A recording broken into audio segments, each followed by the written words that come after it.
ታዲያ ለምንድን ነው ይሄ ትውልድ በጣም በዲፕሬሽን እንዲያዝ በዚህ ልክ? እንግዲህ ቅድም ብያቸዋለሁ ከ4.4 ሚሊዮን በላይ የሚገኙ ወጣቶች በኢትዮጵያ ከ280 ሚሊዮን በላይ የሚገኙ ወጣቶች ደግሞ በዓለም ውስጥ የሚገኙ ሰዎች በዚህ ልክ ለምንድን ነው በዲፕሬሽን እየተጠቁ ያሉት? ለምንድን ነው ድባቴ ውስጥ ተስፋ መቁረጥ ውስጥ ሁላችንም ለምን ኤክስፒሪየንስ እያደረግን ያለው?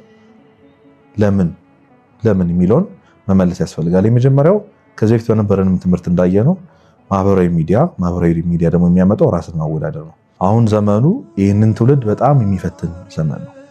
ብዙ የስራ እድሎች የታጡበት፣ ብዙ የትምህርት እድሎች የታጡበት፣ ከምንም ነገር በላይ ለራሳችንም ለቤተሰብም ልክ እንደ ድሮ እኔ ተመሬ አድጌ ተመርቄ ስራ ይዤ ቤተሰብን እጦራለሁ የሚል ጉዳይ ተስፋ ያጣበት ጊዜ ላይ ደርሰናል።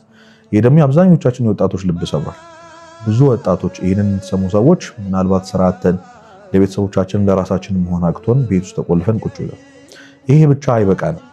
ይሄ ዘመን ያመጣብን አንድ የዘመኑ ጣዖት ብለን የተማርነው ትምህርት ሶሻል ሚዲያ ይዞብን መጥቷልና ከዛ ውስጥ ደግሞ ከኛ እድሜ በታች ያሉ እንደኛ በትምህርትም በስራም ብዙ ያለፉ ትንሽ ብቻ ጥረት ወይም በመጃጃል ብለን ልንጠቅሰው እንችላለን ብቻ ትልቅ ዝናንና ትላልቅ ፋንሲ የሆኑ ነገሮችን ለራሳቸው ሲያደርጉ በሀብት ሲንበሻበሹ ማየት እጅግ በጣም ልብ የሚያቆስል ነገር ነው።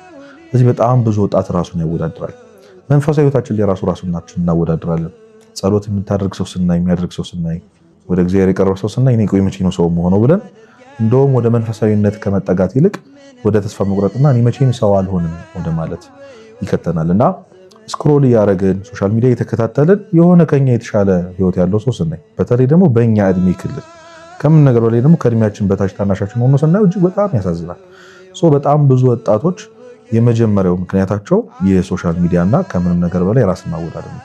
ቤተሰቦቻችን የገሌ ልጅ አታየውም ወይ እያሉ የሚናገሩ ንግግሮች አሉ። ስለዚህ እነሱ እንደደረሱት ለወላጆቻቸው እንደደረሱት እኛ ለመድረሳችን፣ እነሱ የሆነ ቦታ ላይ እንደደረሱት ሀብት እንዳላከማቸው እኛም ደግሞ አለማከማቻችን፣ ሁሉን ነገር ከነሱ ጋር እያነጻጸርን ከኛ የተሻለ ህይወት አላቸው ብለን የምናስባቸውን ሰዎች ሁሉ ከኛ ጋር ኮምፔር እያደረግን በዚህ የድብርት መንፈስ ውስጥ እንድንወድቅ ያደርገናልና የመጀመሪያው ምክንያት ራስን ማወዳደር ነው። ለራስ ማወዳደር ደግሞ ትልቁን ሚና ይጫወታ ያለው የዚህ ዘመን ጣዖት ሶሻል ሚዲያ